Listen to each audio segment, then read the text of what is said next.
Hi, everybody. Welcome to another episode of the Deep Fat Fried. Are we on, dude? Oh, TJ, we on? TJ. Yeah. Do we on, dude? Is the show happening, man? Yeah. Oh, shit, are you serious? Yeah. All right, so you got this episode, right? Yeah. You good? Yeah. All right, I'm going to sit back, take a 20-minute nap. You just handle it. That seems fair. Okay, cool. So today's episode is on the big giant wart that pulsates on Scotty's asshole. It's a giant pulsating wart. Dude, you promised you wouldn't tell anyone about that. Well, I mean, yeah, but then I've tried everything to get rid of it. I had to fucking do this episode, you know? Well, people have been clamoring for it. I have, yeah, they've been like, we want the episode about the giant wart on Scotty's ass that pulsates and speaks to him at night of things heard only in hell. You should do an episode on man buns, TJ. Okay. Yeah, it doesn't seem like there's. It seems like it'd be a short. I mean, Man bun episode. Should we just start doing like the we could do like episodes on whatever topic, but they just like, you know, they'll be, if it's on man buns or something, it'll be like a 3-minute episode. You know? Yeah. Man buns. Maybe if you pulled it. Oh, you could do a Dude, I could do a 3-hour-long extravaganza on man buns, dude. Okay. I'm kidding. I don't want to do that. I'm laying down that gauntlet then if you want to do that. I don't want to do that. Yeah, I mean, fuck, I was thinking I'm about. still waiting for Scotty to come up with fucking Tim Allen Part 2. Well, dude, I can confirm to you today that Tim Allen Part 2 is in production. Oh, yeah, I'll believe it when I see it. In production, TJ. I'll believe it when I fucking see it. The IMDb status just got switched to in production. I don't remember what these sound reactions are, but I'm going to play one. All right, cool. Good choice. That's a good choice. There you go. Good choice. It TJ. worked. It worked. It worked. It did. Press the blue one. The blue one. It's very spooky. What would the occasion to play that be? I don't know. I don't know. What about this one? found a giant wart on my ass. Yeah, it could work. What's the purple one? The purple one? I don't know. Say something before I play it, and it'll be the reaction or whatever you say. Let's see. Damn it, you put it on the spot. I don't know. All right, Paul. TJ, suck my balls.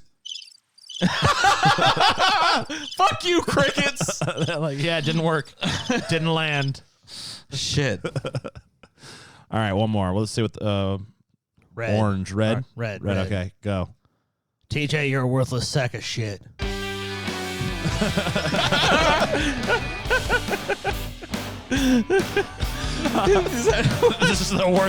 This is the official soundtrack of TJ being a worthless sack of shit. There's like a whole little stupid song Sounds on like there. Third Eye Blinds just jumped into the room with us. What happened?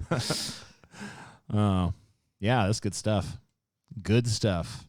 Let's see. I want to see one more. Oh, that's a Oh, good that's a one. good one. Oh, dude. What would you do with that, Paul? I've decided that I'm going to transition to a woman. and then, Wow. That's the official soundtrack Yeah. of Paul's new vagina. That's the official soundtrack of all people who come out as trans now. You have to play that when you come out to your friends and family. You have to get, look, I know you guys have known me as Mike, but I really want to be known as Felicia.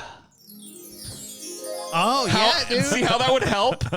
Absolutely. Everyone be like, yeah, I kind of see it. It takes a little bit of the sting out if you're like a conservative parent or Yeah. something, you know.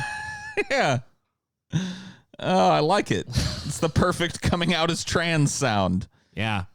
We need to hook the trans community up with this. I kind of want to cut my dick off just hearing it. TJ has been canceled. What? You have been canceled, TJ. Oh, no. You have marginalized trans people. I didn't with your marginalize nobody. Transphobic, TJ. No. That is not the case, sir. Hey, guys, it's transphobic TJ here. All right, this is the official transphobic one. There you go. No, we already played that. Let's see. Yo, I don't like trans people. You know? It's weird because they're men, but they used to be women. Well, I think that's hateful and intolerant.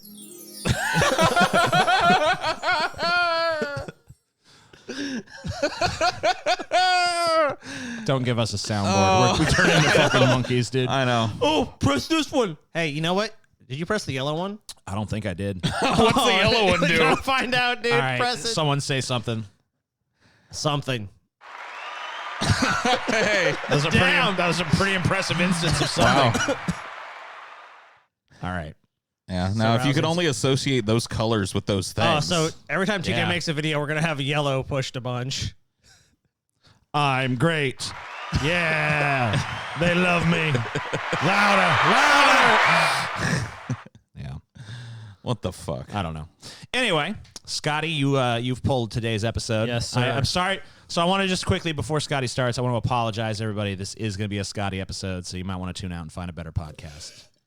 Damn. Go ahead. Go ahead, Scotty. Thank you for that warm introduction, TJ. I do sincerely appreciate it. Whoa, Scotty, is there something you want to tell us? Yes, TJ. There's something I want to tell you.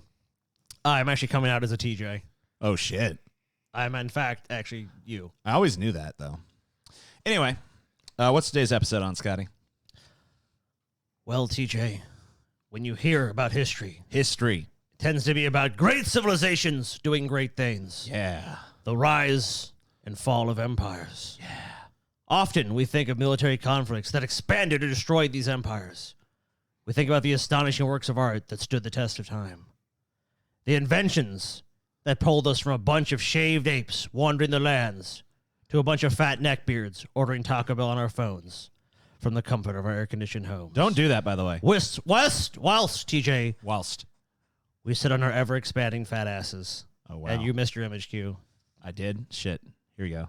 You suck, TJ. Look. And you missed that one. Oh, And there you go. there we go. Wow, TJ. Great job. I don't know. For the TJ. Don't order Taco Bell, though. Oh, my God, TJ. You know why you're an idiot? Because you told me, like, I can't pull the images because they're not in the files. And I put it in the files, and I put it next to the document. All right. Sorry, Jesus. God, TJ, you fucking ruined it, dude. Your timing is so bad. It's like 20 minutes later. Oh, what? Huh? TJQ. Are we on this one? TJQ. TJQ. This one here? TJQ. TJ. Is Q. it ready for this shit. yet? Are we going to this one yet? Yeah. Is it time for that one? Is it that one? Yeah. Oh, this guy. Yeah, It's this guy. It's this guy. All right. No. Go ahead. You know what, TJ? I want to run the next episode that you do. All right. Go ahead. I want to fucking run the next episode that you do. That's all. Well, you can sit here right now if you want. No. I'm saying I'm going to do it to you. Let's see how you feel about it. That's all. I'm sorry. I'll be better. That's all. You'll be better. Yeah. All right. I mean, TJ, when it's a hold you to Scotty that. episode, I do it. I phone it in a little bit. I just, I mean, you phone in. yeah, you know. You're fooling me, TJ. I can't believe that. Mm-hmm. Man, I look fucking delighted to be alive in this picture. Yeah. Well, that's the usual Paul face. Look at me. Holy fuck. What have I become? My sweetest friend. Everyone I know goes away in the I'll be honest with you. That's. I knew Paul. Hey, Paul. Oh shit. Hey, Paul. What? Can I have your empire of dirt? As long as you'll wear my crown of shit, TJ. Okay. I'm dying. A lot of Nine Inch Nails references today. Oh boy. Yeah, that's mainly the reason I pulled this picture, though. I'm glad it instantly set upon Paul because I was like, me and TJ will just be like, meh, but Paul's gonna. I knew it. But tonight's episode takes a far different view of history. Bum bum bum. Tonight, TJ, even though this is a third-rate podcast, we invite you to stick your nose deep into the bowels of history. Gross. No thanks. Too bad, Paul. Can I pass? Yeah, Paul's out of here. How do the streets smell in cities before modern sanitation? Bad. What did people do with their trash? Let I don't alone their know. piss and shit. Did people even bathe? Tonight we look at the disgusting side of history. And our first stop is jolly old London in the Middle Ages.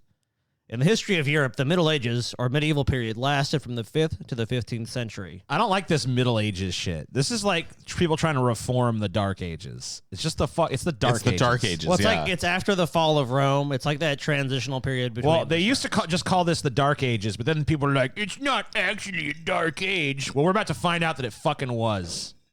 Right, Scotty? Like, what could... And We're gonna I've find heard out some it was shit great. about this period, so I'm just wondering, what could it be? Like, we boiled Grandma for the tallow and made soap from her. So We're first, selling it in a dirty, rat-infested stall in the middle of a river of shit. that's basically it. So the people. We'll start with the people. It's just some jolly medieval folks here. They look fine. They're good. The population would have absolutely stunk. They did not wash very often. It's like It's like a world of TJs. Yeah. No, worse. Oh, shit. They often didn't have more than one set of clothes. Oh, fuck. So imagine TJ, but never changing. That's a pretty scary thought.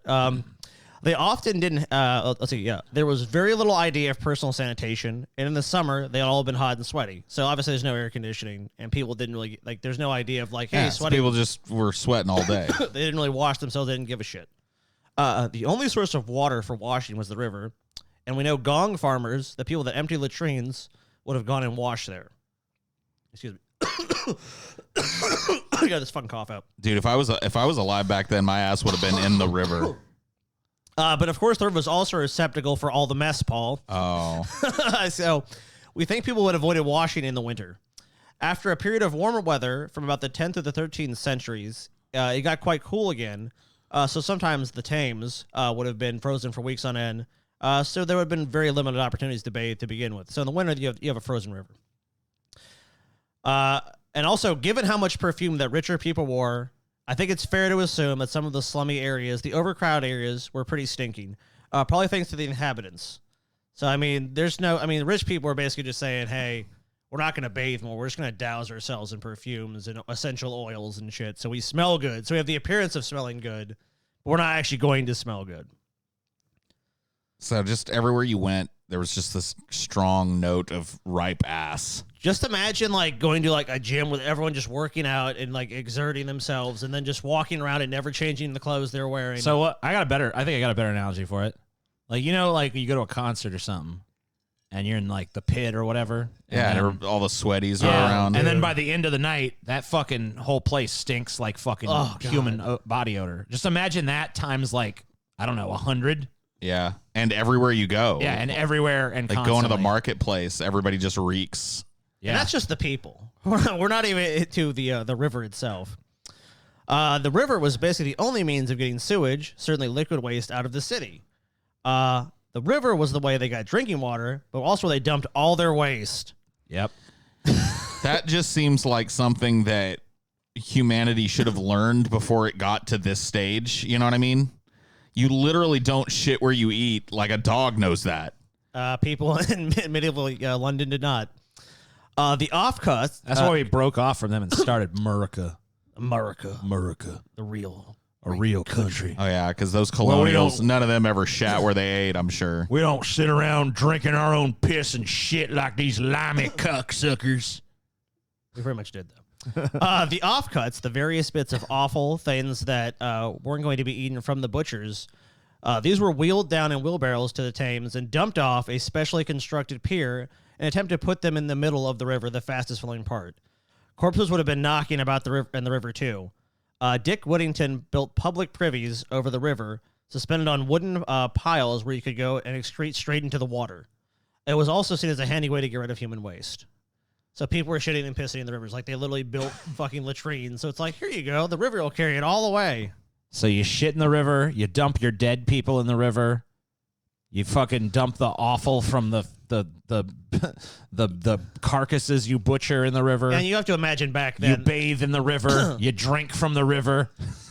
the river is just everything. That in your river life. must have been nasty as fuck. So one advantage that London had over Paris is that at least the river was very tidal, so there's relatively fresh water coming in twice a day. So it's acting as a huge flushing system for London. The Seine is not tidal. It's very placid, gentle flowing, so it would have been absolutely filthy. So Paris, hey, so people in London, fear not, Paris was even more disgusting. Well, yeah, dude. Aren't French people known for their BO? Like, isn't that like part of the French meme? Is that the French people don't bathe? Yeah, they're disgusting. Now you know why. Disgusting Frenchies. Going all the way back to the 10th century. Fucking Frenchies, disgusting pieces of shit. So we know the streets, disgusting. I mean, not the streets. We know the river, disgusting. The people, disgusting. How about the streets? The streets were fucking sparkling clean, right? Spotless. The sewers and the streets were virtually indistinguishable. So just the sewers and That's the always streets a great sentence. were virtually indistinguishable. So there wasn't really much of a sewage system. There would be just gutters running down the edges of some streets. Some streets. That's like a I live on a fancy street. You got a shit gutter and everything. When I throw my turds out the window, they just bob on down to the poor part of town because I got gutters. And indeed, ditches were dug down the middle of the street with a slight camber on them as well. The streets were also receptacles for all waste. Yeah, because, you want, what you really want is a big accumulation of shit and piss in the middle of the street. There were chamber pots being emptied into them. Uh-huh. There were the entrails of slaughtered animals, the dead cats and dogs. Barber surgeons were obsessed by letting blood, and that would have been drained off in the street as well. Right. We know that in the summer... Sounds like very sanitary conditions, too. Oh, yeah. Definitely not ripe for horrible diseases to spread like wildfire in. Of course. When the rain didn't come, the streets would just be piled high with the detritus of the city. So, great. So, all the trash and everything. So, you don't even have the benefit of it raining. Because London's a pretty rainy city. So, the summer is even more disgusting. A bunch of disgusting, filthy fucking pigs our ancestors all were. Dude, the streets would have been so disgusting that people wore pads. These were Detritus. worn over a normal shoe. They're effectively wooden clogs raising you off of the ground. They would elevate you above the human effluent and the mess that was in the streets. So basically, people did they wore 2 sets of shoes just because the fucking streets were so disgusting. So you had your street shoes to walk on the disgusting Yes. streets, and then your other shoes that you wore elsewhere because the streets were so nasty? Yes. Okay. You basically had wooden clogs you wore over your actual shoes. Damn. How about tanneries, TJ? Yeah, what's a tannery? Tanning was an incredibly important process. It turns animal hides into leather, which is obviously hugely useful. Okay, cool. Going through the tanning process... This isn't the tannery image, is it? this is people just dumping shit into the streets of London. Okay. There's one of those shitters that they use to, I guess, is this like one of the ones that's suspended over the river? Yes. Cool. So basically, TJ, tanning is a disgusting process. It's totally rancid and disgusting. There are huge amounts of waste products at every stage. There's an alkali runoff from the initial process of soaking the hides. There's the urine and dung poo that you use to treat the hides. What the hell is dung poo? Just poo. Dung Oh, poo? no, I'm sorry, dog poo. Oh. Sorry, Dog I misread poo. that. You have the separate subcutaneous fat from the animal skin basically with a big knife to shave all the residual fat off the hide. That is basically a waste product. Here's a fucking, it's obviously not a medieval tannery, but here's a fucking tannery in some kind of tanning place. was an absolutely foul process, which stank, and also created chemical compounds. Sometimes they're actually very, very dangerous. They'd burn your mouth. The authorities tried to regulate where the tanneries and slaughterhouses could be as the medieval period went on, and there was an attempt to regulate London more. So they eventually realized, hey, these places are pretty fucking disgusting. goddamn stupid government always interfering in people's lives. So wait a minute. These people were fine living in places where the streets were literal rivers of shit, but these tanneries were so disgusting that even they were offended by them. Yes. That's Like awesome. that tells you a little something. Well, remember the process a lot with the hides too is they're soaking it in piss and shit. As I'm bobbing down the street in an inner tube in a river of fucking shit, that fucking tannery will gag a maggot. It's like, what? Yes, that's how bad it was. In this time, it was like the fucking dump of its day, or basically, whatever. So latrines. Wealthy families would have a private latrine in the back garden, and obviously they had to be cleaned out by gong farmers or rackers. Rakers. Excuse me. No. Oh, I guess it is rackers. rackers. It's rackers, You're right. actually. Damn, TJ. That's weird. Otherwise, latrines were communal. One man called Richard the Raker famously drowned in one of these cesspits. Damn. Oh, what a way to go, man. I think that was actually a typo. I think it is muckrakers. I don't know, TJ. You're stupid, Scotty. You're damn stupid. I love this. Gong farmers and muckrakers were What the fuck is a gong farmer? It's the guy that goes out and fucking pulls your shit out of the hole. were well paid. They would come in at night and shovel the waste out using carts to carry it away. So just remember that. So To now, dump it in the river, I'm Yeah. sure. Because where they take, there's no like central garbage dump. So they probably just dumped that shit in the river. so there's no way of controlling the smell, but you can try to keep it on top of it by emptying the cesspits. As you can imagine, if there were torrential rain, they'd overflow and just join the mess in the streets. Sweet. Here's a picture of a gong farmer here. Yeah. There you go. Delicious. Yeah, I got this shit I do. Awesome. Now, TJ, Yeah. man, I mean, everyone, but well, let's be honest here, guys. Like, everyone knows medieval people in the Middle Ages were fucking living and pissing shit. And, like, you know, if they're portrayed in a movie, even Hollywood has them as dirty people. So this is no shot. Yeah. But what about ancient Rome, TJ? What about the Roman Empire? Yeah, they were good. Surely ancient Rome was a far better smelling and functioning place than medieval London. Well, I mean, they had like some sewage and shit, didn't they? Like sewage Basic systems. sewers, they had an aqueduct. Yeah, Yeah. well, yes, ancient Rome, you know, had marvels to wonder at, just the Colosseum, though known at its time as the Amphitheatrium Flavium, often anglicized as the Flavian Amphitheater. The building was constructed by the emperors of the Flavian dynasty, following the reign of TJ, one of your favorite emperors, Nero. Nero. Or how Nero about the hero. are the many famed bathhouses? Oh, yeah. And just now you can gaze upon the bast of our Caracalla. Oh, yeah. It's like a place I want to go soak naked with a bunch of other dudes. Yeah. Next Hell one, yeah. TJ.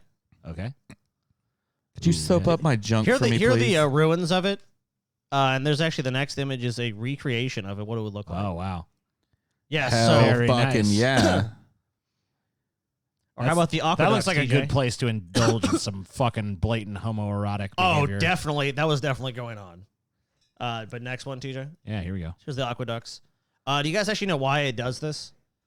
Why it Why does it does what? Why they've built why some because aqueducts are generally underground. Okay. So do you know why it's like they have these built this way? Above ground? Oh, no, I have no clue. Well, it's because it's like the elevation has to go from like high and it gets lower Right. as it goes toward the city. Because So, it's got to go down. so in some of the areas, the land dips down. Oh, So okay. this maintains the level of the flow of water. Oh, okay. Got it. That makes sense. Oh, shit. What? What happened? I lost my place. Oh, fuck. Oh, fuck, dude. What's going on, dude? Such a shit show. Scotty's lost it. I've lost it. I don't know where I'm going. So in many ways, TJ, the baths were the ancient Roman equivalent of community centers. So Yeah. can you go back to Community centers. Yep. Yeah. I mean, look, dude. Politicians would one of the things they would actually do in ancient Rome was interesting was they'd actually like pay the admission to the bathhouse so people could basically like just have a day of like pleasure. See, that's what I'm talking about, man. I was talking about that during our fucking big debate, or our big Super Tuesday shit about how somebody could buy my vote with a pizza. Yeah. When's the last time a politician did that shit? Like, I'm gonna buy some shit for you. See, I don't know if you want to accept Joe Biden's invitation to a bathhouse. I'd go. Because the story would come out of it. One way or the other, I'd have a story coming out of that place.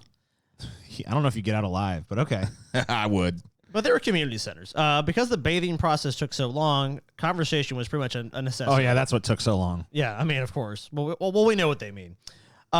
Many Romans would use the baths as a place to invite their friends to dinner parties. Of course, fuck. Many politicians would go to the baths to convince their fellow Romans to join their causes. So basically, like bribes, buy a bunch of people like, hey, come to the baths, come have a party on me. Don't you want to vote for me now? Hell yeah. The Thermae had many attributes in addition to the baths. They were libraries, rooms for poetry readings, and places to buy and eat food. The modern equivalent would be the combination of a library, an art gallery, mall, restaurant, gym, and spa. And I guess, spa in the sense of well, the Romans actually believed massage was like really a good way to stay healthy, but I think we also know they were engaging in other sort of releases. Yeah.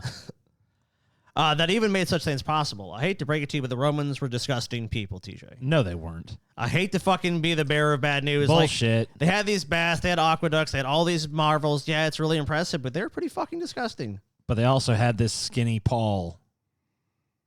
He has a beard. Oh, yeah. Must be Paul. That's Paul. It's got a beard. Anything with a beard is Paul. So the bathhouse sounds pretty good to you guys, right? Yeah. Sound decent. So while the baths were enjoyed by almost every Roman, there were those who criticized them, so the Pauls of their time.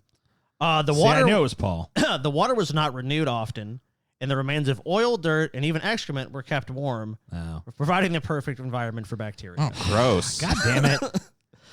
Yeah, I would have bitched about This that. is Marcus Aurelius. The Emperor Marcus Aurelius complained about the dirtiness, so he was not a fan of the baths. He was like, it's kind of a disgusting fucking pool. Yeah, he's like, this is kind of gross, guys. I'm far too rich to bathe in other people's spit and piss. Celsus, while commending its therapeutic virtues, warns not to go with a fresh wound because of the risk of gangrene. Ugh. In fact, several tombstones from across the empire claim baths, wine, and sex corrupt our bodies, but baths, wine, and sex make life worth living. Damn. So, I mean, you can pretty much guarantee that kind of gives you a hint of what was going on at the baths. It wasn't just about taking a bath. It was Let's get drunk and let's have sex Yeah. and let's fucking muck around in our own shit. I love it, man. Yeah, that's great. Sounds like awesome. Maybe they should change the water. I think they could have solved a lot of problems by changing that water out. They just never. I mean, look, they just weren't thinking about it in that way. They didn't think about hygiene.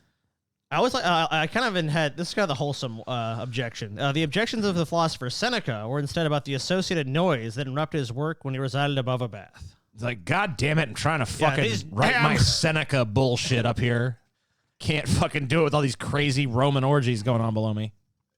Probably didn't smell great either if it was just pools of festering shit rising up into your domicile all night. You know what this is, Paul? Looks like a particle of doo-doo. This is a Roman era whipworm egg. Gross. It is, baby. It's worse than a particle of doo-doo. So What's a whipworm? this section is entitled "Dirty Roman Parasites." Oh, God. The Romans did build many structures, seemingly dedicated to improving sanitation. Okay. In addition to public toilets, they had bathhouses and the sewer systems, like the giant Cloaca Maxima. It's like cloaca. Cloaca, maybe. Isn't that like, It's like what a duck has. I thought that was like It's the, a hole where piss, shit, and sex happens. That's Right. a cloaca. Yeah. It's like it's a bird has a cloaca. Yeah, so do like reptiles, right? Right. They also introduced legislation so that towns had to clear away the waste from the roads and had to take take all the waste mess outside towns. I mean, that's a good idea. You'd expect those things to improve health of the people that lived there as a result, but they did not. Damn it. In a new paper published in Parasitology, Piers Mitchell, the guy that is the author of this paper, reviews several decades of archaeological research to track the presence of parasites before, during, and after the Roman Empire. The evidence suggests that certain parasites like whipworm, roundworm, and the parasite that causes dysentery were just as prevalent in the region under Roman rule as they had been during the earlier Bronze and Iron Ages. So all of their sanitation efforts didn't seem to actually get the parasite problem under control to even a slight degree. Yeah, like they had the idea of like, oh, you know what, we should be Like, oh, bathhouses. But then it's like, and oh, toilets and things like that. Yeah, but they had we'll- ideas. But then they fucking, they don't change the water, and the bathhouse water is just like nasty. I guess they, if they would have come up with chlorine, they could have fucking probably could have made it like a Well, the water park or sewers- something. And I didn't really get too much in this episode, but just very briefly, the sewers, people thought, they were smart. They had sewers. They had the sewers to deal with waste. But the sewers are actually believed to have been more for about draining water from the city, Right. not necessarily the waste. I mean, that might have been a bonus, I guess, in a way. Like, some of the waste to leave, but that really wasn't the intent of the sewers, is what they believe. Scientists have found that ectoparasites, or parasites that live outside the body, lice, fleas, and bedbugs, suggesting that Roman bathhouses were keeping them much cleaner than the people who lived in the Viking or medieval times, who also had lice, but no public baths. Archaeologists have excavated fine-toothed combs from the Rome period, presumed to be for removing lice. So they still had lice, they still had all these problems, so it's, yet again, still them having these bathhouses and basic public sanitation efforts, they pretty much failed. Mitchell speculates that many of the steamy bathhouses made a good environment for parasites to grow. In some baths, the water was only changed intermittently and could acquire a scum on the surface from human dirt and cosmetics, he writes. The parasites could also have benefited from the Roman practice of fertilizing crops with human poop. Not a great idea. This is still done in some places today, and it is good for the plants if you first compost the poop long enough to kill any parasite eggs. But the Romans didn't do that. They didn't know how to do that. Just throw the fresh-ass turds out there in the field. So the parasites had a field day with the Romans. They were literally riddled with parasites. Gross. This is one of the bathhouses here. A bunch of disgusting apes. Yeah, there was like a favorite. It's called like garam. It's like a sauce that was That was like it was like a fish sauce that was super popular in the Roman Empire too. And of course, you're eating a fish byproduct. So what's going to be in a fish? Parasites. Right. So they were just riddled with them. You know what this is, TJ? This is like a public shitting area. Man, you didn't have any fucking privacy when you took a dump back in the day? This is the Roman shitter, guys. Yeah. Gross. They didn't believe in those partitions and shit. I mean, like, but you know what you actually had, Paul? Most Romans wore togas or tunics, so you actually would not be exposed. You actually would cover yourself with your tunic. Oh, yeah, but I'd still be exposed to all the fucking gross-ass farts and disgusting stench of a turd.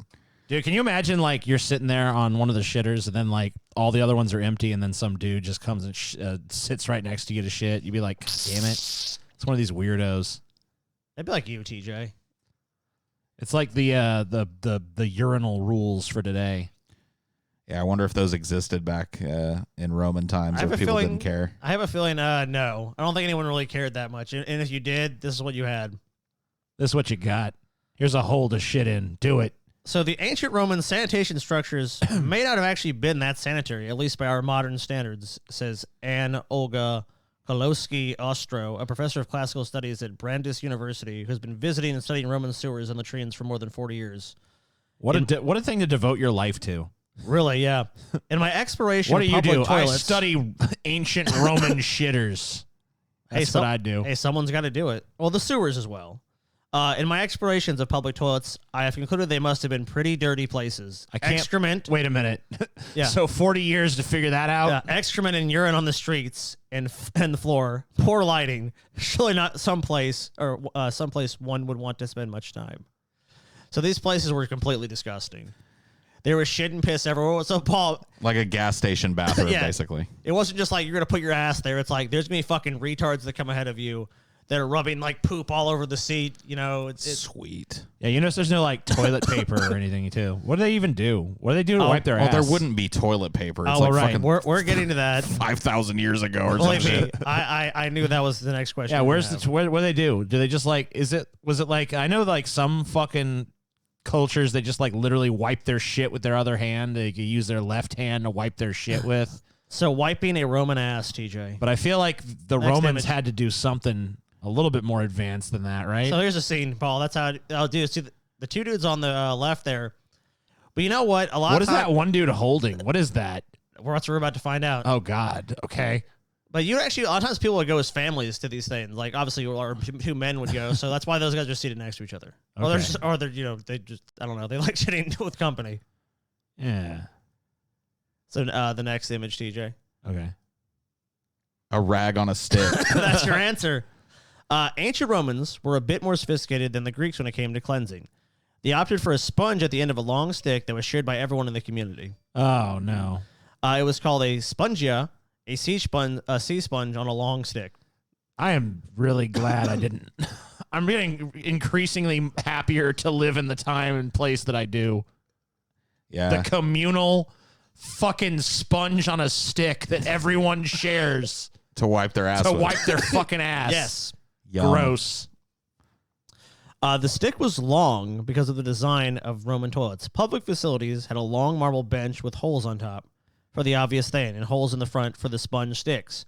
When not in use, the stick stayed in a bucket of heavily salted seawater in a communal bathroom. The public facilities were also equipped with a long marble bench with holes carved out of it. So basically just holes carved. That doesn't matter. By the way, the scenes you saw there were no dividing walls. There's no privacy of any kind. The only privacy was the toga you were wearing. Right. So most people weren't showing their shit off, but it was basically just like you were just covering yourself while you did it. So there, you're just sitting there holding your fucking shit sponge. Yeah, getting ready to do that. Yes. That's pretty much what you did. I'm assuming that this is a very idealized depiction too of what the fuck. Because I mean, like, based on the description you just said, there'd be like shit caked everywhere, probably fucking graffiti all over the walls. Well, you know, people romanticize history. Right. They're not going to show it as like, a couple like. I want to see this scene as it really was. They're not going to not showing the dude on the end with like diarrhea, just hovering over the toilet, spraying it everywhere. Someone just pissing wildly drunk. You know what I mean? Like, because this would be public facilities, so a bunch of drunk people would probably be there pissing and shitting themselves. The past is fucking You'd have gross. kids. You'd have every fucking thing there. Ugh. And then to wipe it all up, you had a fucking sponge on a stick. Ugh. Gross. So there are smells of history, TJ. Smells of history. That's not too bad. Smell of the moon, whatever. William the Conqueror's funeral. Was it a particularly stinky one? Yes. So the moon, Oh, okay. according to these people, smelled like burnt charcoal. Oh, They already went past that one. But that's fine. Let's just go on to William the Conqueror's funeral. all right. William the Conqueror was great in body and strong, tall in stature, according to Paul of Caen. There's Paul again. During the Norman king's funeral service, it was discovered that his stone sarcophagus was not quite big enough to accommodate his bloated corpse, so the body had to be forced in to close the lid, whereupon, oh my God, this is horrible. According to Orderic Vitalis, the swollen bowels burst, and an intolerable stench assailed the nostrils of the bystanders and the whole crowd. So he had like a corpse shit explosion in the middle of his like funeral. The frankincense burners did little to mask the smell, so the rites were hurriedly concluded and the mourners raced for the doors. Oh, God. So they stuffed his bloated corpse into a He sarcophagus. won't fit in the fucking sarcophagus. Just force it closed. And then he exploded. His inside. bowels explode. Oh my The God. foul stench of like dead shit fucking fills the air. All right. What a way to go. So ancient Rome, the Colosseum. The citizens of ancient Rome loved the spectacle of the Colosseum's pits and dens being flung open, setting loose exotic, savage creatures to fight it out. Rhinoceroses, tigers, lions, leopards, wild boars, elephants, and even ostriches were pitted against each other, and then later against men in full armor, then against unarmed, condemned criminals, and Christian martyrs. Of course, we know our favorites were definitely the Christian martyrs. Yeah, that's always good. Although the Romans enjoyed the sight of bloodshed in the ensuing slaughter, they did not like the smell of it. Therefore, the Colosseum was suffused with a heady brew of spices and saffron boiled in wine, delivered in jets through a myriad of concealed tubes which pierced the stonework. Huh. So they actually had kind of like a smell system in the Colosseum. As Cool. well. It's like, the smell of like. I like watching people slaughter each other and animals, but the smell the gets. stench. Ugh. Well, I mean, yeah, you have a bunch of bodies that are going to start rotting immediately. So Hitler's study. Look at him there. He's so peaceful. He does look pretty kicked back. Yeah. So on the afternoon of He April looks like a 30th, guy who couldn't hurt a fly, 1945, dude. with Russian troops less than 500 yards from the bunker. Now, that obviously, look, we don't know if this is true or not, because Hitler's probably still alive in Argentina, but Adolf Hitler and his wife of 40 hours, 40 hours, God, not very long, Ava Braun said farewell to their fellow occupants and retired to his personal study, allegedly. Around an hour later, a loud gunshot was heard. Hitler's valet, Heinz Ling, opened the study door, as well as the gas from a discharged firearm also smelled the sickly scent of burnt almonds, a common observation made in the presence of prussic acid. Oh, there you go, prussic acid, the aqueous form of hydrogen cyanide. Both Hitler and his wife were found dead, seated on the sofa. Hitler had shot himself in the right temple with his pistol. Ava sat beside him, had drawn up on her legs the sofa, her face contorted through a bite of a cyanide capsule. I think he was. So, almonds. He's just chilling.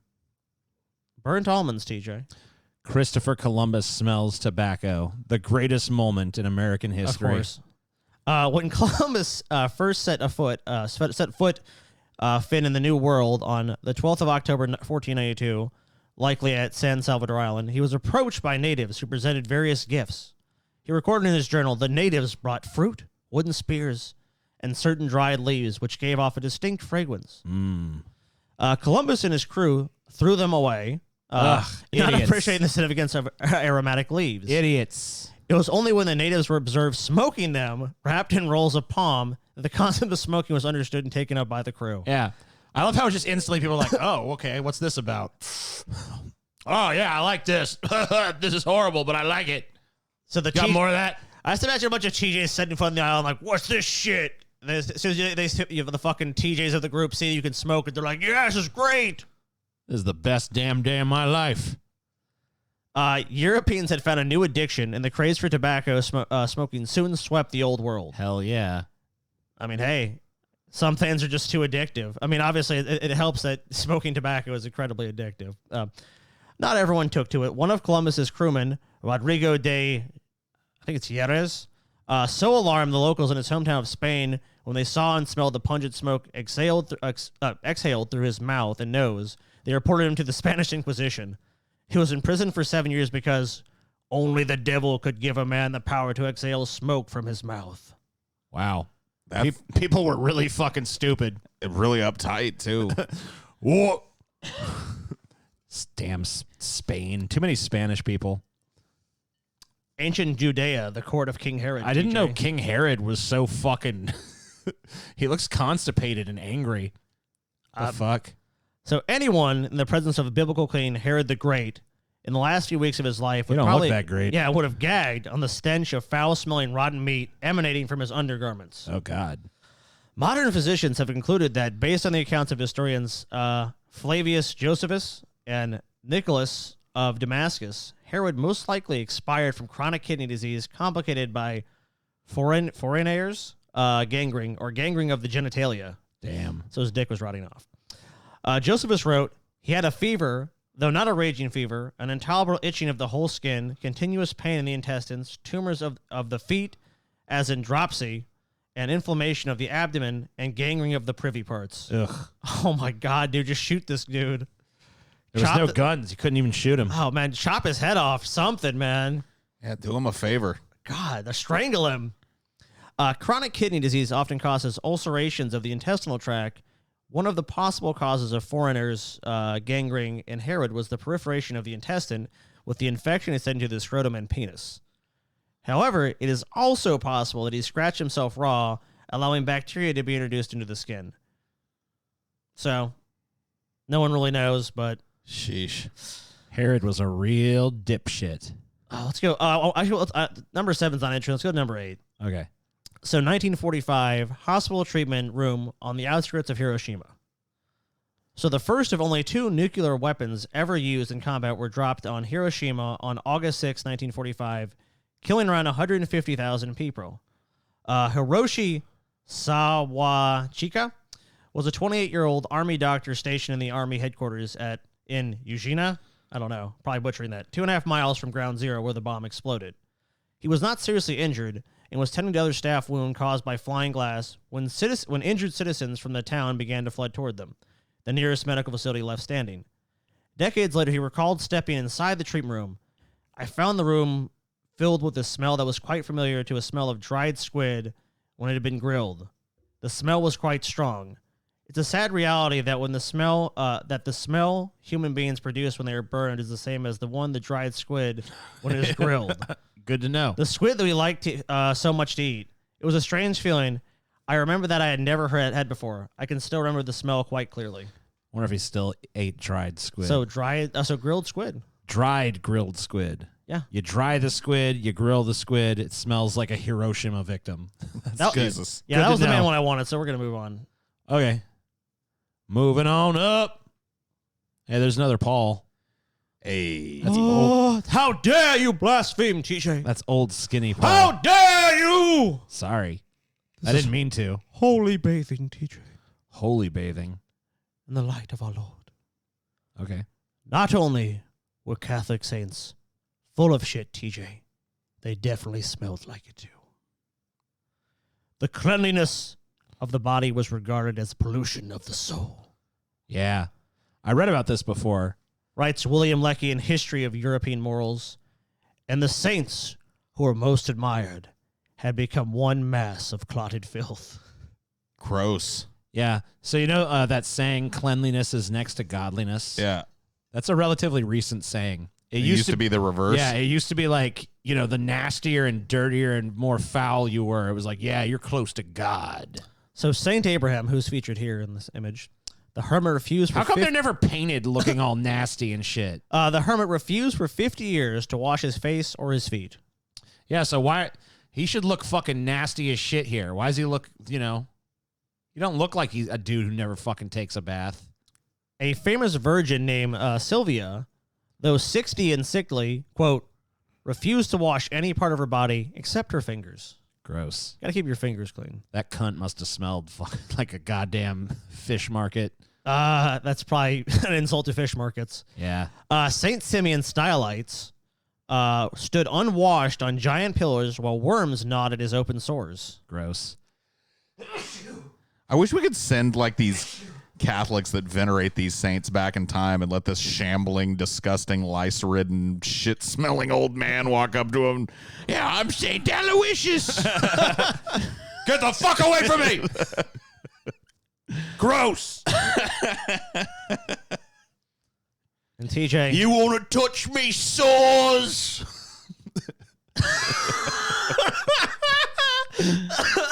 This one's got yellow pus. This one's more brown. Jesus. getting closer to God, dude. You get me closer to God. No more Nine Inch Nails references. TJ, What up? and tonight, It's muscular, Paul. I'm just all over this episode. tonight we end our episode with the king of juvenile and aggressive humor, Oh, okay. the noble fart. Where did you skip? Are you skipping some? Okay. No, I'm not. The wind of change, TJ. The winds of change. This is a. You say we're ending the episode with it. It looks like there's a lot here. This looks like it's almost half the episode on farts. Hey, it's a noble subject, TJ. I agree. The noble endeavor. All right. So who the hell is this guy? Is this Herodotus or whatever? yeah, Herodotus. Cool. In 569 BC, according to Greek historian Herodotus, a single fart sparked a revolt against King Apries of Egypt. Sweet. It started when Apries sent one of his generals, Amasis, to quash a rebellion amongst his troops. But the rebel crowned Amasis the new king. Oh, shit. So that's kind of a bad thing. You go to the rebels, say, quash this rebellion. Instead, they make him king. Whoops. Fumbled on the goal line. So Apries sent over another dude, a popular advisor named Patar Bemis. Patarbemus. Some name I can't pronounce. Patarbemus. Amasis has fucking betrayed me. Yeah. According to Herodotus, Amasis honked his rectum and told Patarbemus, whatever, to carry that back to Apries. Damn. It is not known how exactly this message was relayed, but Apries responded by ordering the nose and ears lopped off his messenger. Oh, shit. News of the brutality swayed Egyptians against their king, who was eventually torn apart by a mob and ensured the official reign of Amasis from 569 to 525 BC. Damn, so Amasis fucking took control for a while. Yeah. So he's like, I'm going to... oh, yeah, I got a fucking response for him. So it's basically a military coup. It was like they went and they're like, you'd be a better king. We want you to be king. I can see Trump doing this.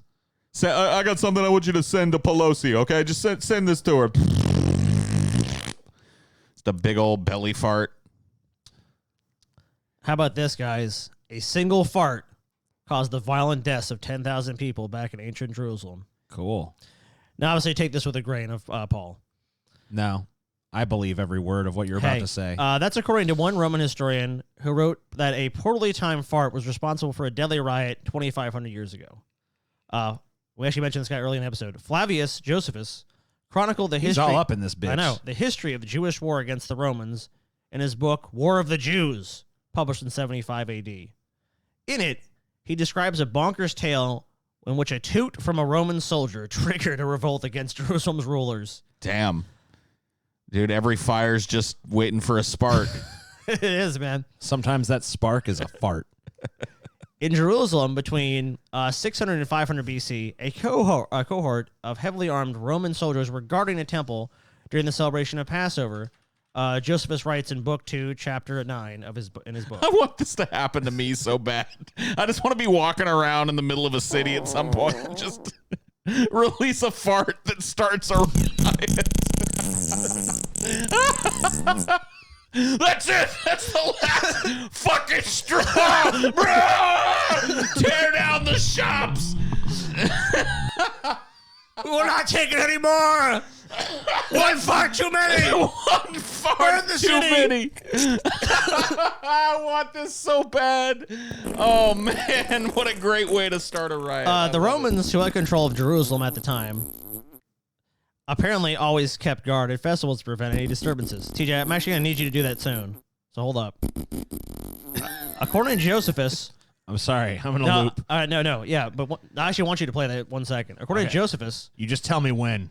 One of the soldiers pulled back his garment and, cowering down after an indecent manner, turned his breech to the Jews. The vulgar guard then spake such words as you might expect upon such a posture.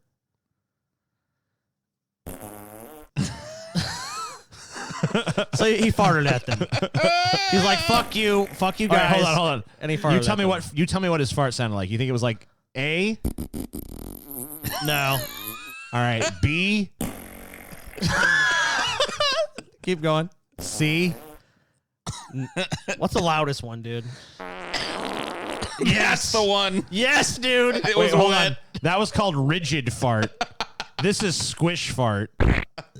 No, rigid. It was a rigid fart. Oh shit. Yes, a full body fart. Let me turn the volume up on that. Hold on. Yeah. Take that, Jews. It's got like that wet note at the end of it, man. It's just like so You sprayed offensive. flecks of shit on the Torah and shit. This is what I think of you, you fucking Jews. Ah! The fart that sparked 1,000 rebellions, dude. I want it. Well, it's not clear exactly what Josephus meant by this. Some have read his comments to mean the soldier farted at the crowd. Yeah. Whatever he did, the indignation of it all sparked a riot as members of the public attempted to attack the offending Roman. Reinforcements were called, and the crowd became a crush. Kill that guy that farted. The violence,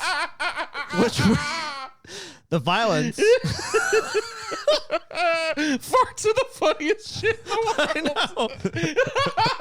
know. Did you hear that? He farted. Get him. Oh, fuck me.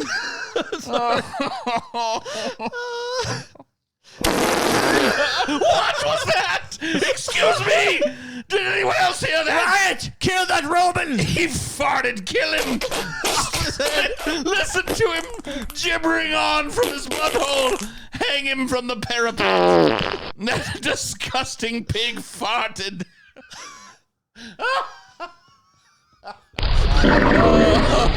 Oh. I'm dying. I'm dying.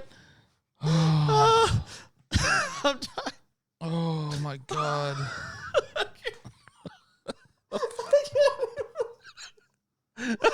Farts are the funniest fucking shit, dude. That's why They just are. That's why I was like, what do I want to put for the second half of the episode? I'm like, farts. Of course. Fart. Fart. Oh my god, I love farts. Okay. Pull it together. Let's get I'm it together, trying, boys. Oh my god, dude. I'm sorry. This is the funniest shit to me.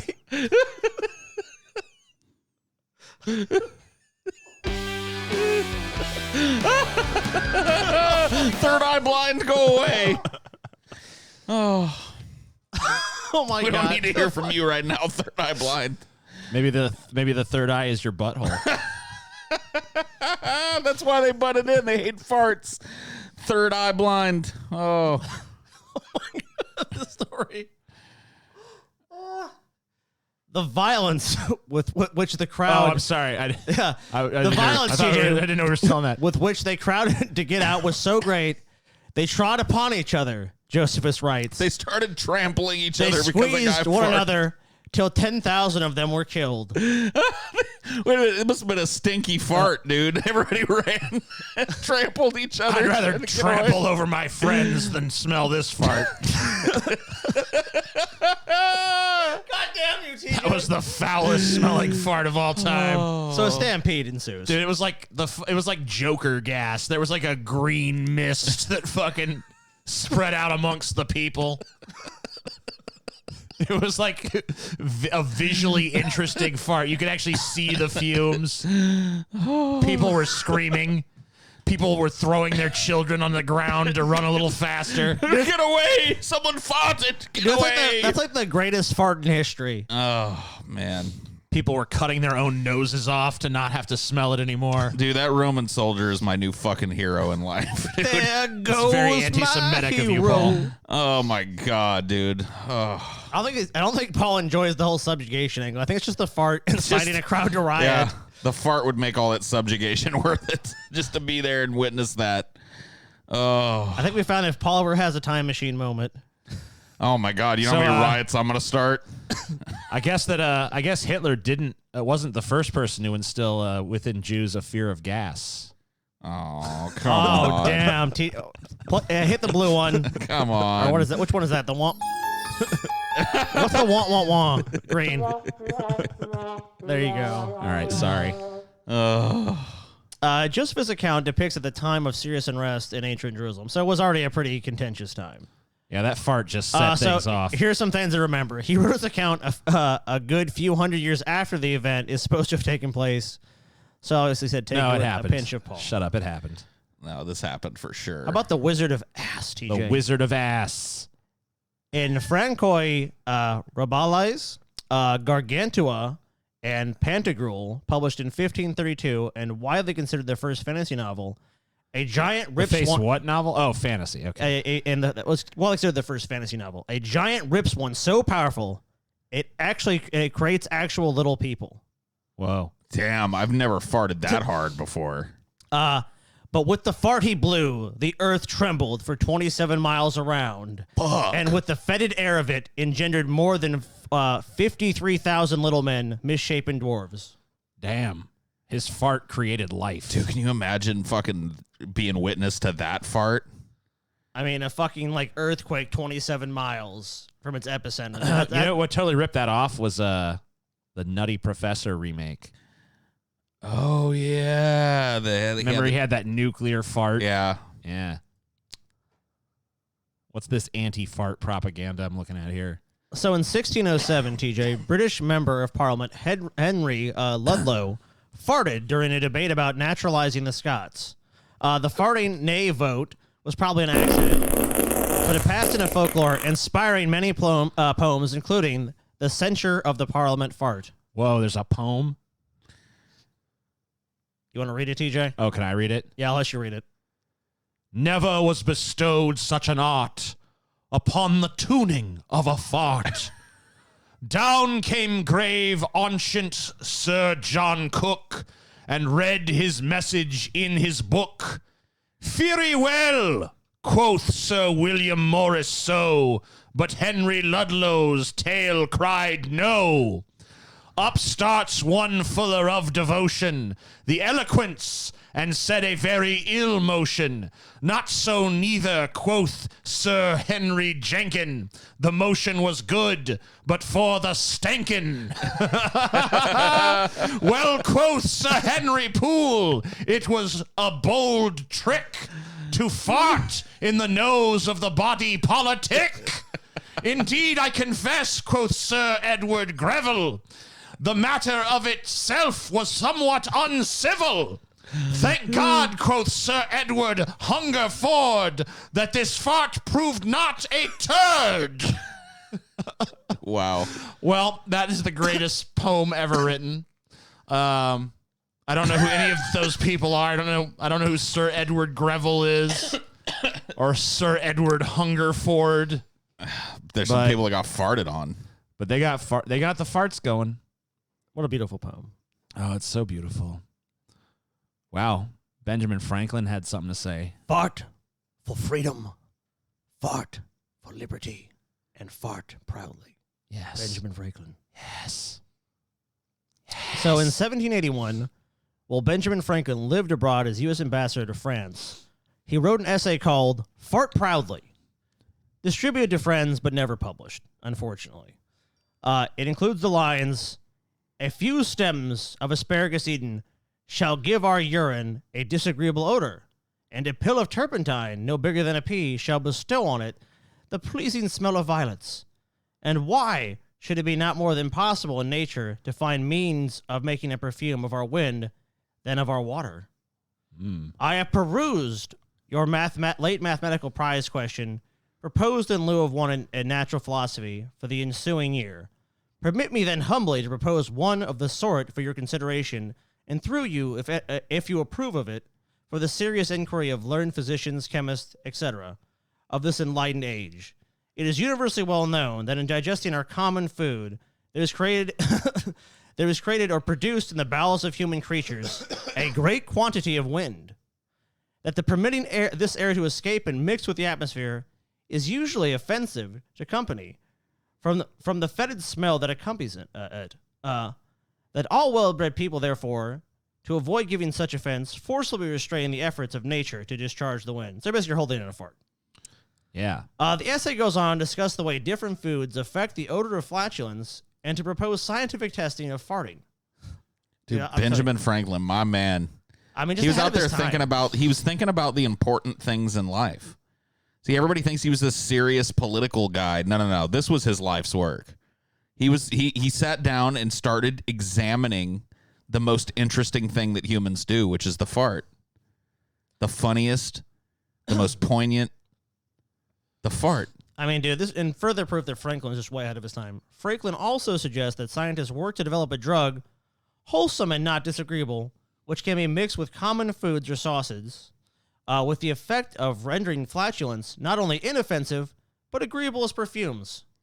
So yeah, it smells like shit right now, but let's make it smell like daisies. Yeah. So when Benjamin somebody Franklin. farts, it's like, oh, pleasant.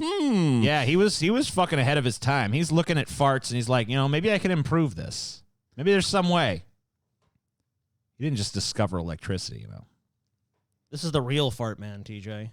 The real fart man.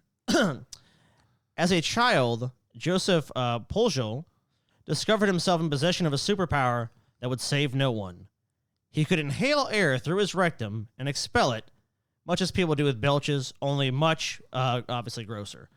Taking the stage name Le Petoman, Fartomaniac, the Frenchman went on... Fartomaniac. Yeah.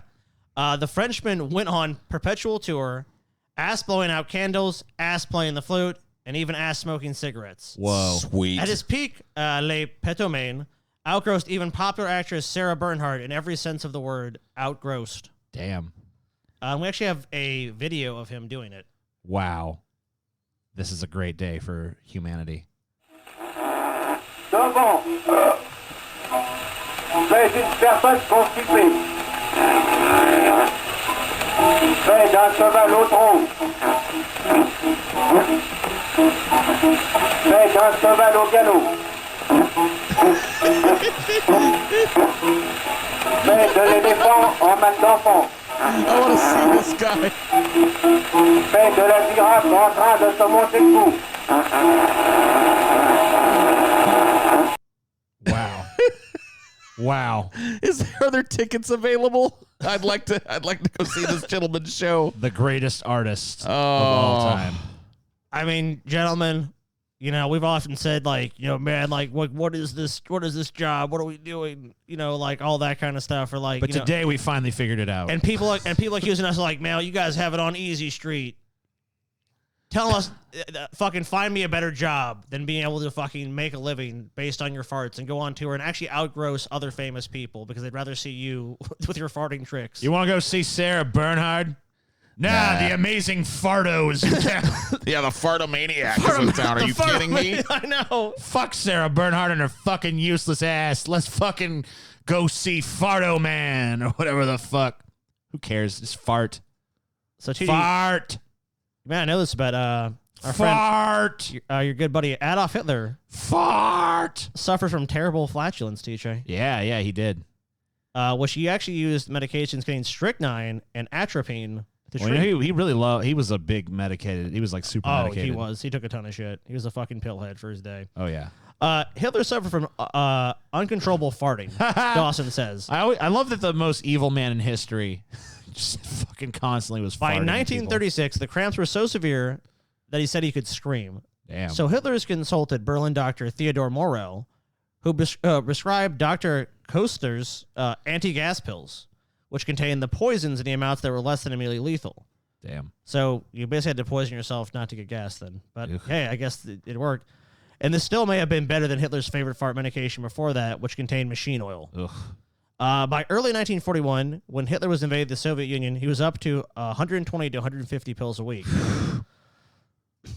Strychnine and atropine tend to make you very edgy and affects your sleep and emotional health, says Dawson.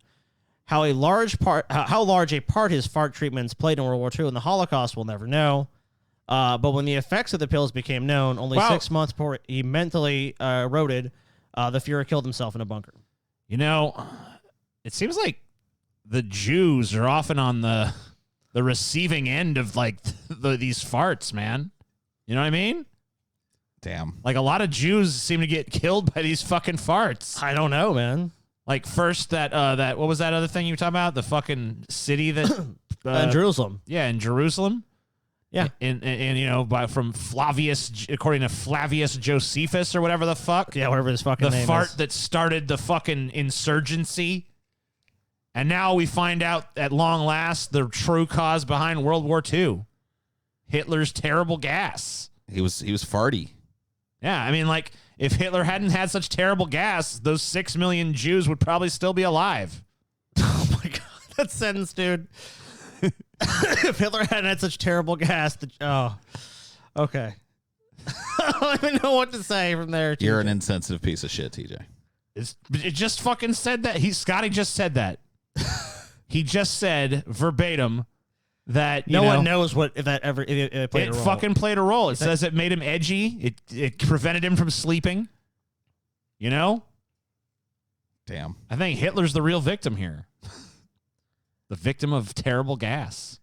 How about Hollywood makes a fart? Fart? I like farts. A hilarious story of the Battle of the Butt. The premise of this movie is an entire town's going to quit smoking for like $25 million or some stupid shit. I didn't look into it too much, but because it looks like a pretty horrible movie. The farts of Blazing Saddles. Dick Van Dyke's in it, though. Yeah. The farts of Blazing Saddles campfire scene were louder and more famous, but when Hollywood's ass wooden barrier was broken 3 years earlier by Norman Lear in a little scene 1971 film called Cold Turkey, starring Dick Van Dyke, Bob Newhart, and by then elderly Edward Everett Horton, who dealt the flatulence in question. So he's the guy that actually does fart in this movie. He's the farter. The film because for a long time they didn't show farts in movies. Yeah, the film could have made fart history 2 years earlier when it was made, but it was shelved due to concerns later justified about the box office potential. In fact, Horton, who was dead by its release date, robbed of the chance of basking in his historical significance. So we end tonight's episode with the first fart joke in cinematic history. Oh, this is the first fart joke in cinematic history, huh? Well, the first one in a major motion picture. Okay. Let's see. And it's more towards the end, but you can watch the whole scene if you want. I mean, we need the context of this fart. No, get out of here. Well, all I can say, Randy, is somebody better damn well light up within the next 55 minutes. Because if 12 o'clock comes... So these are basically the tobacco executives. Eagle Rock will be a symbol that could crush the whole tobacco industry. Gentlemen, you wonder why I'm not panicked? It's very simple. Hold on Sync to is this. off. And keep your eyes on that big clock on the corner. And repeat after me. In Ren, we trust. In Ren, we trust. In Ren. Balloons, get your Eagle Rock. I gotta say, the first fart joke in cinematic history kind of sucked. Yeah. I like the joke that set off the rebellion better. But yeah, I mean, I guess, you don't fucking... It's history. It started an auspicious career because there have been some great fart moments in cinema, for sure. Yeah, this just isn't one of them. Yeah, people often think of, like I said in the beginning, Blazing Saddles, but Yeah, Blazing Saddles definitely did it better. Did it better, but this is the first one. Yeah, it's kind of crazy, like, to see a fart joke just fucking bomb. But this is the first time they did it. There's plenty of lazy, uninspired fart jokes. Like, No. this is literally this is the lowest common denominator of fart. This is just like someone farted. But I mean for the first time, because this is actually when there was novelty. I guess they were breaking like a taboo at the time, so it probably was a little, oh, wow, oh, a fart. Oh. Our comedy's edgy. We have a fart in our comedy. There's a fart. Fart. I guess it works. But that's disgusting history for you, TJ. Yeah. Oh, I liked it, Scotty. I've got to Very rip good. a fart, man. Very good episode, Scotty. I feel a fart building up right now. Yeah. Better go ahead and unleash it, Paul. Yeah. Start a revolution. All right, Paul. I want to hear the I fucking. don't know if it's ready yet though. I can feel it he's backing brewing. down. It's moving its way down the fucking snaky pipeline. Oh, You know is what I it? mean? Yeah. Okay. All right, TJ. Well, you know what? Play us out with the fart, dude. No, I think Paul needs to fart. He's not going to do it, man. Do it. Paul can't do it. Oh, That's it? come on, Paul. Come on, Paul. You can do better than that. Come on, Paul. Do better than that, dude. Oh, God. There you go. There you go, Paul. Good night. Good night.